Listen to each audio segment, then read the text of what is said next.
أعوذ بالله من الشيطان الرجيم بسم الله الرحمن الرحيم الحج أشهر معلومات فمن فرج فيهن الحج فلا رفث ولا فسوق ولا جدال في الحج وما تفعلوا من خير يعلمه الله وتزودوا فإن خير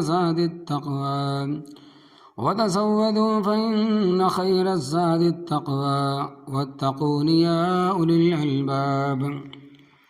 ليس عليكم جناح أن تبتغوا فضلا من ربكم فإذا أفضتم من عرفات فاذكروا الله عند المشعر الحرام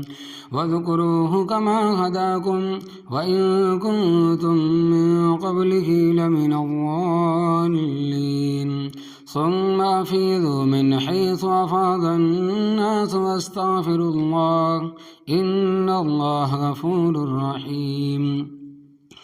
فإذا قضيتم مناسككم فاذكروا الله كذكركم آباءكم أو أشد ذكرا فمن الناس من يقول ربنا آتنا في الدنيا وما له في الآخرة من خلاق ومنهم من يقول ربنا آتنا في الدنيا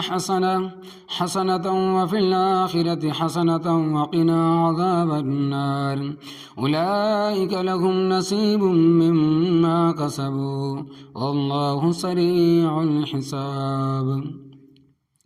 لفظ ترجمہ الحج اشہر معلومات، حج کے مہینے ہیں معلوم، فمن فرض پس جس نے لازم کر لیا،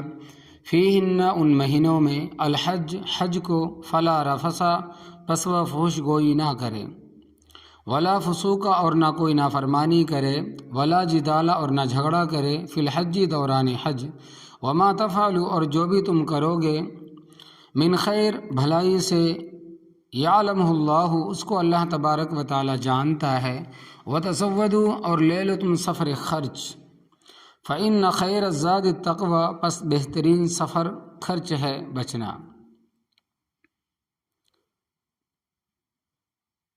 فإن خیر الزاد التقوی پس بہترین سفر خرچ ہے بچنا، واتقونی اور مجھ سے ڈرو، یا اولی الالباب اے عقل مندو، لیس علیکم جناح نہیں ہے تم پر کوئی گناہ، ان تبتغوا یہ کہ تلاش کرو تم،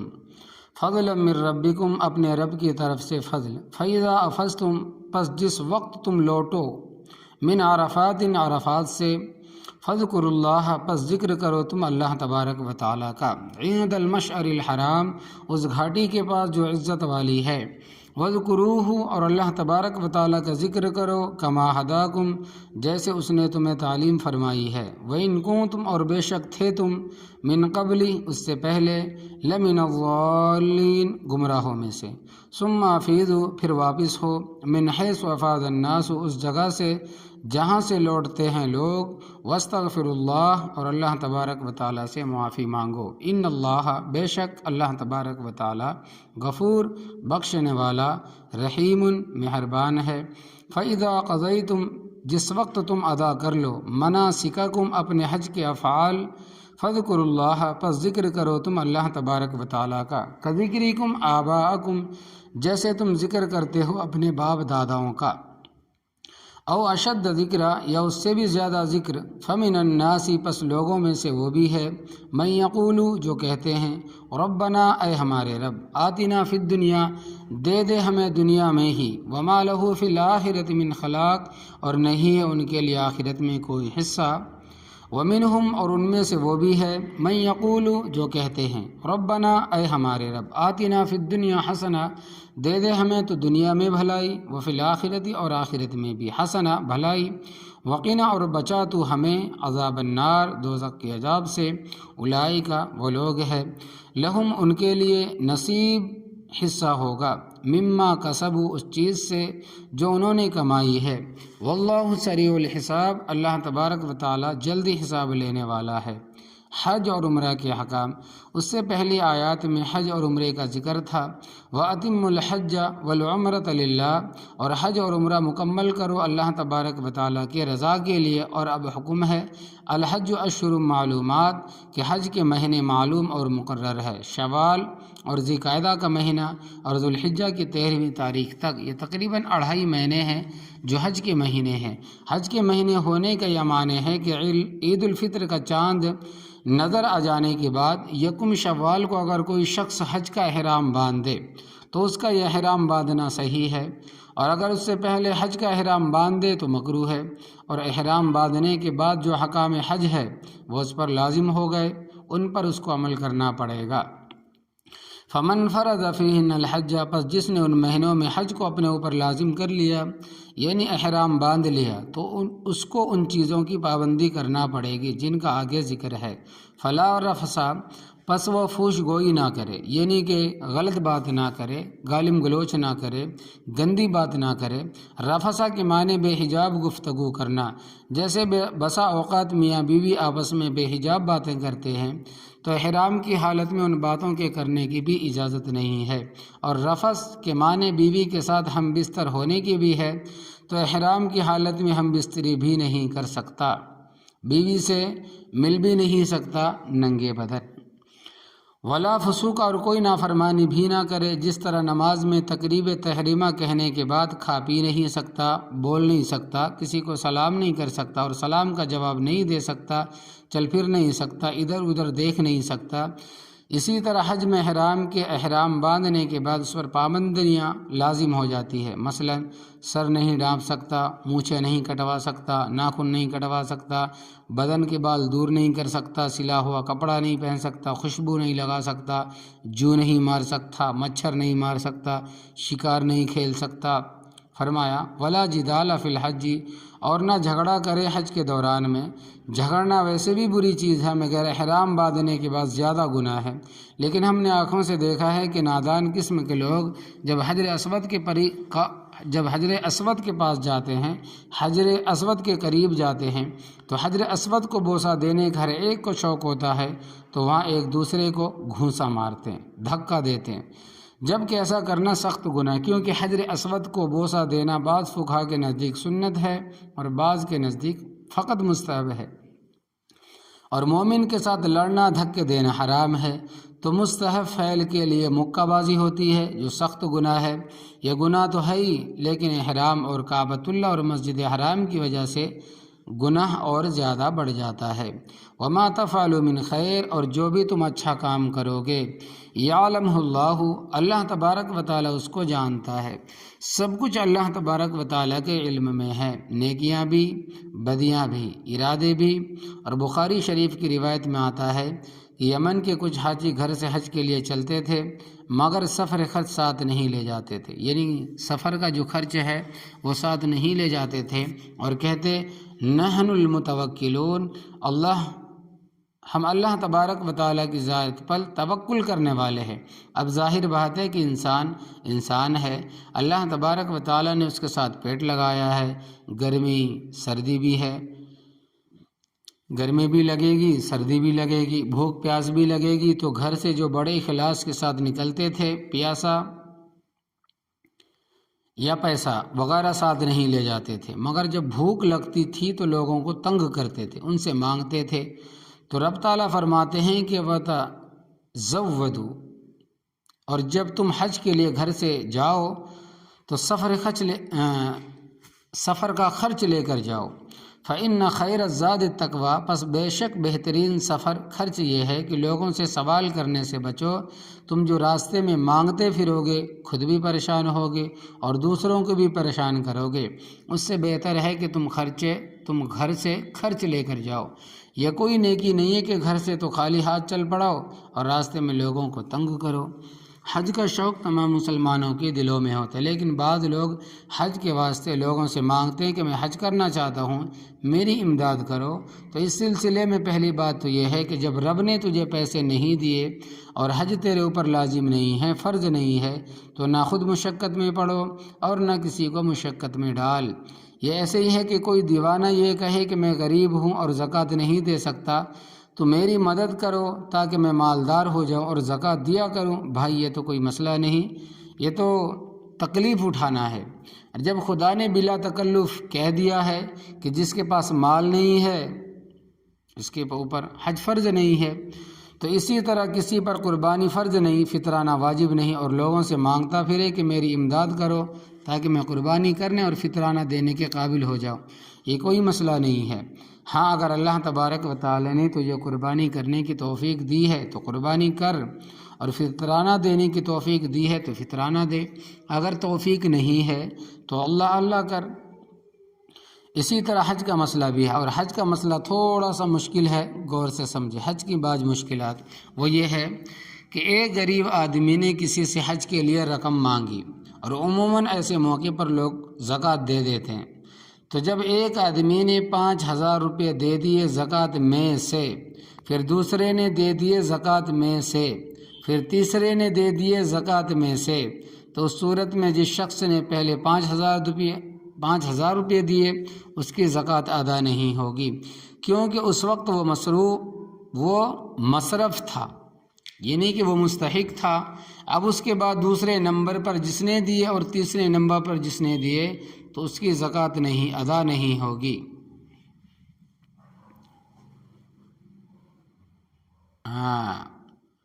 اس میں یہ ہے کہ تو جب ایک آدمی نے 5,000 روپے دیے تو زکوٰۃ میں سے، پھر دوسرے نے دیے زکوٰۃ میں سے، پھر تیسرے نے دیے زکوٰۃ میں سے، تو اس صورت میں جس شخص نے پہلے 5,000 دیے اس کی زکوٰۃ ادا ہو گئی، کیونکہ اس وقت وہ مصرف تھا، مستحق تھا۔ اب اس کے بعد دوسرے نمبر پر جس نے دیے اور تیسرے نمبر جس نے دیے تو اس کی زکوٰۃ ادا نہیں ہوگی، پہلے والے کی زکوٰۃ ادا ہوگی، دوسرے تیسرے والے کی زکوٰۃ ادا نہیں ہوگی، کیونکہ پہلے 5,000 مل جانے کے بعد وہ صاحب نصاب ہو گیا۔ اس کے لیے آج کل 52.5 تولے چاندی کی قیمت تقریباً 5,000 روپے آج سے تقریباً 30 سال 40 سال پہلے بنتی تھی، اب کے زمانے میں 50,000 55,000 بنتی ہے۔ تو جب دوسرے نے پیسے دیے، کوئی 5,000 کی جگہ پہ آپ 50,000 سمجھ لے، تو وہ مصرف نہیں رہا، وہ حقدار نہیں رہا، کیونکہ مسئلہ ہے آدمی جس دن صاحب نصاب ہو جاتا ہے اسی دن سے وہ زکوٰۃ کا مصرف نہیں رہتا، مستحق نہیں رہتا۔ اس زمانے کے حساب سے سونے چاندی کا ریٹ بڑھتا رہتا ہے تو مسئلہ اس حساب سے سمجھ لے۔ تو اب جو رقم زکوٰۃ کی دوسرے شخص نے دی، پھر تیسرے شخص نے دی، پھر چوتھے نے دی، کسی بھی زکوٰۃ ادا نہیں ہوگی، کیونکہ پہلے شخص نے اسے 5,000 روپے دے دیے تو صاحب نصاب ہو گیا، تو صاحب نصاب کو زکوٰۃ دینا بھی حرام ہے۔ یہ پرانے زمانے کے حساب میں آپ کو بتا رہا ہوں، اب کے زمانے کے حساب 55,000 54,000 60,000 تک پکڑ لیں، تو اس کو زکوٰۃ لینا بھی حرام ہے۔ جیسا چاندی کا ریٹ ہے، چاندی کے ریٹ کے حساب سے کہ 52.5 تولے چاندی کا نصاب کتنا بنتا ہے، روپیہ کتنا بنتا ہے، 52.5 تولے چاندی کا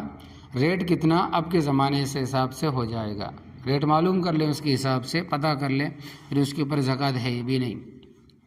اور دینے والا ذمے سے فارغ نہیں ہوگا، یعنی زکوٰۃ اس کے ذمے رہے گی۔ بہت سارے لوگ شرم سے کام لیتے، دین کی باتوں میں کوئی شرم نہیں،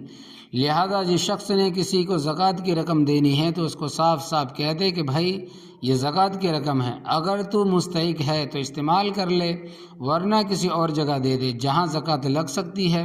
بات کو گول مول نہ رکھو۔ بعض دفعہ ایسا ہوتا ہے کہ جس کو زکوٰۃ دی جاتی ہے وہ زکوٰۃ کا حقدار نہیں ہوتا، اور دینے والا بتاتا نہیں کہ زکوٰۃ ہے، لینے والا اس اعتماد پر کہ مجھے ساتھی نے امداد کے طور پر دی ہے استعمال کر لیتا ہے، تو اس صورت میں دینے والے کی زکوٰۃ ادا نہیں ہوگی۔ اس واسطے کہ اگر کسی کو زکوٰۃ کی رقم دو تو صاف کہہ دو کہ یہ زکوٰۃ کی رقم ہے، زکوٰۃ کا روپیہ ہے، تو اس طرح زکوٰۃ کے پیسے مانگ کر حج کرنا درست نہیں ہے۔ واتقون یا اولی الالباب، اور مجھ سے ڈرو اے عقل مندو۔ آگے اور مسئلہ ہے،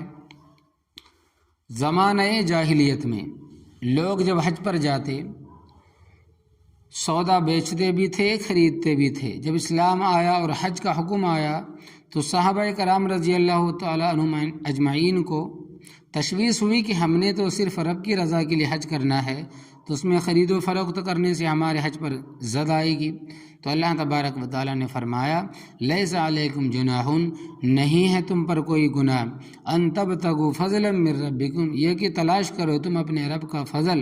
مقصد تو حج کرنا ہے، ضمنی طور پر اگر کوئی چیز بیچنا چاہو تو بیچ بھی سکتے ہو، اور اگر کوئی چیز خریدنا چاہو تو خرید بھی سکتے ہو۔ اور اگر کوئی شخص یہاں سے جاتا ہے اس لیے ہے کہ یہاں سے منشیات لے کر وہاں جاؤں اور وہاں جا کر بیچوں گا، یا کوئی اور سودا لے جاتا ہے یا وہاں جا کر فروخت کروں گا اور وہاں سے سونا لاؤں گا، تو ایسے شخص کی نیت پہلے دن سے بری ہے، یہ بات اچھی نہیں ہے۔ فَإِذَا أَفَضْتُم مِّنْ عَرَفَاتٍ، پس جب تم عرفات سے لوٹو۔ یاد رکھنا حج کے افعال میں سے 3 فرض ہے، حج کے کاموں میں سے 3 کام فرض ہے۔ حج میں 3 چیزیں فرض ہے۔ نمبر 1 احرام باندھنا، نمبر 2 عرفات میں ٹھہرنا، نمبر 3 طواف زیارت۔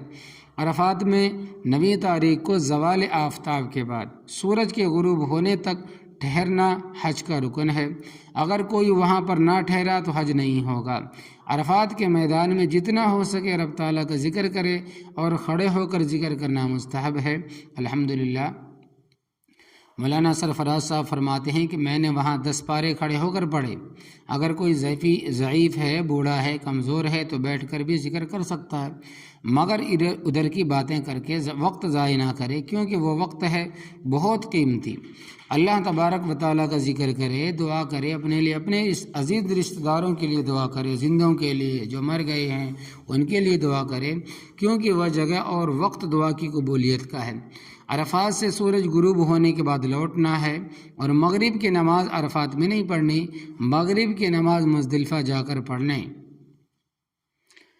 تو فرمایا کہ جب تم عرفات سے لوٹو تو فذکروا اللہ، پس تم اللہ تبارک و تعالیٰ کا ذکر کرو، عند المشعر الحرام، اس گھاٹی کے پاس جو عزت والی ہے، اور اس گھاٹی پہاڑی کا نام ہے جبل قزح۔ وہاں آج کل شہزادے نہیں سماتے، وہاں ان کی کھوٹیاں بنی ہوئی ہے، کوٹھیاں بنی ہوئی ہے، اور حدیث پاک میں آتا ہے کہ المزدلفۃ کلھا موفق الا واد محصر، مزدلفہ کا سارا علاقہ ٹھہرنے کی جگہ ہے، وادی محصر ایک مخصوص رقبہ ہے، وہاں نہیں ٹھہرنا۔ حکومت نے اس کے ارد گرد جنگلے لگائے ہیں اور شرطے بھی کھڑے ہوتے ہیں۔ وہ تقریباً 540 گز کا رقبہ ہے۔ خالی جگہ دیکھ کر کچھ نادان لوگ ادھر جاتے ہیں، پولیس والے پہلے سمجھاتے ہیں، اور اگر نہ سمجھے تو پھر درے مارتے ہیں۔ یہ وہ جگہ ہے جب ابرہہ 60,000 کا لشکر لے کر آیا تھا تو ابابیلوں نے اس جگہ پر ان پر سنگ باری کی تھی، پتھر باری کی تھی۔ ابابیلوں نے مسور کے دانے کے برابر کنکر ایک ایک چونچ میں پکڑا ہوا تھا اور 2 پنجوں میں، اور اس جگہ پر ابرہہ کے لشکر پر برسائے تھے۔ یہ وادی مزدلفہ ہی کا حصہ ہے، لیکن چونکہ اس مقام پر رب تعالیٰ کا عذاب نازل ہوا تھا اس لیے وہاں ٹھہرنا درست نہیں ہے۔ العرفۃ کلھا موقف الا بطن عرفہ، عرفات سارے کا سارا ٹھہرنے کی جگہ سوائے بطن ارنا کے وہاں نہیں ٹھہر سکتے، ارنا کے وہاں نہیں ٹھہر سکتے۔ یہ جگہ عرفات میں ایک مسجد ہے جس کا نام نمرہ ہے، جہاں ظہر اور عصر اکٹھی پڑھی جاتی ہے۔ اس مسجد کی جو مغرب والی دیوار ہے اگر وہ گرے تو بطن عرنا میں گرے گی، یعنی اس دیوار کے متصل جو مقام ہے وہ بطن عرنا ہے۔ یہ بطن عرنا حرم میں شامل ہے، باقی سارا عرفات حل ہے۔ تو اس بطن عرنا میں ٹھہرے گا اس کا حج نہیں ہوگا، جو اس بطن عرنا میں ٹھہرے گا اس کا حج نہیں ہوگا۔ اور مزدلفہ میں قیام واجب ہے، صبح کی نماز کے بعد تک، وہاں سے سورج کے طلوع ہونے کے بعد چلنا ہے۔ اور یاد رکھنا وہاں کے جو ڈرائیور ہوتے ہیں ان کو ریالوں سے غرض ہوتی ہے، بہت کم ایسے ہوتے ہیں جو سوچے کہ کسی کا حج خراب نہ ہو، وہ اپنی سہولت کے لیے وہاں سے پو پھٹنے کے بعد لے کر چل پڑتے، یعنی کہ صبح صادق کے بعد لے کر چل پڑتے ہیں، کیونکہ بعد میں رش ہو جاتا ہے اور ان کا وقت زیادہ لگتا ہے۔ اس لیے ایسا نہیں کرنا، کیونکہ فجر کے بعد وہاں ٹھہرنا واجب ہے، اور مینا کی طرف طلوع آفتاب سے پہلے نہیں جانا۔ جہاں جو معذور ہو، ہاں جو معذور ہو یا بوڑھے ہیں انہیں اجازت ہے۔ بعض ڈرائیور اس طرح بھی کرتے ہیں کہ عرفات کے آخری کونے میں اتار دیتے ہیں۔ ایک دفعہ مولانا سرفراز فرماتے ہیں کہ میرے ساتھ صوفی نذیر احمد صاحب تھے، اللہ تبارک و تعالیٰ انہیں غریق رحمت کرے، اور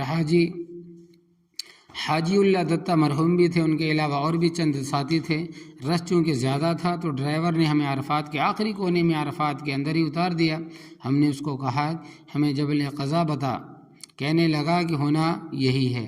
بڑا ضدی تھا، ہم نے اس کی خاصی منت کی ہمارے ساتھ اس طرح نہ کر، حج پر زد پڑتی ہے اور یہ تو عرفات ہے تو ہمیں مزدلفہ جا کر اتار، ورنہ وہ نہ مانا اور چل پڑا۔ اب میں سحری کے وقت آؤں گا۔ تو ہم نے وہاں نعرے لگائے کہ لیمت سواق هذه السیارہ، اس گاڑی کا ڈرائیور مرد آباد۔ تو وہ گھبرا گیا اور پھر ہمیں جا کر مزدلفہ اتارا۔ وَاذْكُرُوا، اور تم اللہ تبارک و تعالیٰ کا ذکر کرو، کما ہداکم، جس طرح رب نے تمہیں ہدایت دی ہے۔ وَإِن كُنتُمْ، اور اگرچہ تم من قبلہ، اس سے پہلے، لمن الضالین، گمراہوں میں سے تھے۔ ثم افیضوا، پھر لوٹو، من حیث افاض الناس، جس جگہ لوگ لوٹے ہیں۔ یہ جو اہل مکہ تھے یہ عرفات میں نہیں جاتے تھے، یہ کہتے تھے کہ نحنو قتین اللہ، ہم اللہ تبارک و تعالیٰ کے گھر کے پڑوسی، ہم حرم سے کیوں نکلے؟ یہ بطن اورنا سے ادھر ادھر ٹھہرتے تھے جو کہ حرم ہی کا حصہ ہے، اور عرفات حل میں ہے تو وہ حرم میں داخل نہیں ہے۔ تو اللہ تبارک و تعالیٰ نے ان کو حکم دیا کہ جہاں دوسرے لوگ جاتے ہیں عرفات میں تم بھی جاؤ، اور جہاں سے دوسرے لوگ لوٹتے ہیں تم بھی وہیں سے لوٹو، اور جہاں تم ٹھہرتے ہو اس سے تو حج نہیں ہوگا، کیونکہ عرفات میں ٹھہرنا حج کا رکن ہے۔ واستغفر اللہ، اور اللہ تبارک و تعالیٰ سے معافی مانگو۔ ان اللہ غفور الرحیم، بے شک اللہ تبارک و تعالیٰ غفور الرحیم ہے۔ فاذا قضیتم، پس جب تم پورے کر چکو، مناسککم، اپنے افعال حج، فاذکروا اللہ، پس تم اللہ تبارک و تعالیٰ کا ذکر کرو، کذکرکم آباءکم، جیسے تم ذکر کرتے ہو اپنے باپ دادوں کا۔ زمانہ جاہلیت میں اس طرح ہوتا تھا کہ یہ لوگ اپنے باپ دادوں کے گیت گاتے تھے، فلاں کا بیٹا ہوں میں، فلاں کا بیٹا ہوں، میرا دادا ایسا تھا، میرا دادا ایسا تھا۔ تو فرمایا کہ ان کا ذکر چھوڑ دو اور رب کا ذکر کرو، او اشد ذکرہ، یہ اس سے بھی زیادہ ذکر کرو اللہ تبارک و تعالیٰ کا۔ فمن الناس، پس لوگوں میں سے وہ بھی ہے، من یقولو، جو کہتے ہیں ربنا آتنا فی الدنیا، اے رب ہمارے ہمیں جو کچھ دینا ہے دنیا ہی میں دے دے، وما لہ فی الآخرۃ من خلاق، ان کے لیے آخرت میں کوئی حصہ نہیں ہے، ومنہم من، اور ان میں سے وہ بھی ہے یقولو، جو کہتے ہیں ربنا آتنا فی الدنیا حسنۃ وفی الآخرۃ حسنہ، اے ہمارے پروردگار دنیا میں بھی ہمیں راحت و آرام اور بھلائی دے، اور آخرت میں بھی وہی آرام راحت اور بھلائی دے، وقنا عذاب النار، اور بچا ہم کو آگ کے عذاب سے۔ یہ بڑی جامع معنی دعا ہے، دنیا کی چیزیں بھی اس میں آ گئی، آخرت بھی آ گئی۔ اولئک نصیب مما کسبوا، ان لوگوں کے لیے حصہ ہے جو انہوں نے کمایا ہے۔ واللہ سریع الحساب، اور اللہ تبارک و تعالیٰ جلد حساب لینے والا ہے۔ آنکھیں بند ہونے کی دیر ہے، حساب شروع ہو جائے گا، اور آنکھیں بند ہونے کا کیا پتہ ہے کہ کسی کی آج ہو جائے اور کسی کی کل ہو جائے۔ تو اللہ تبارک و تعالیٰ عمل کرنے کی توفیق عطا فرمائے، آمین۔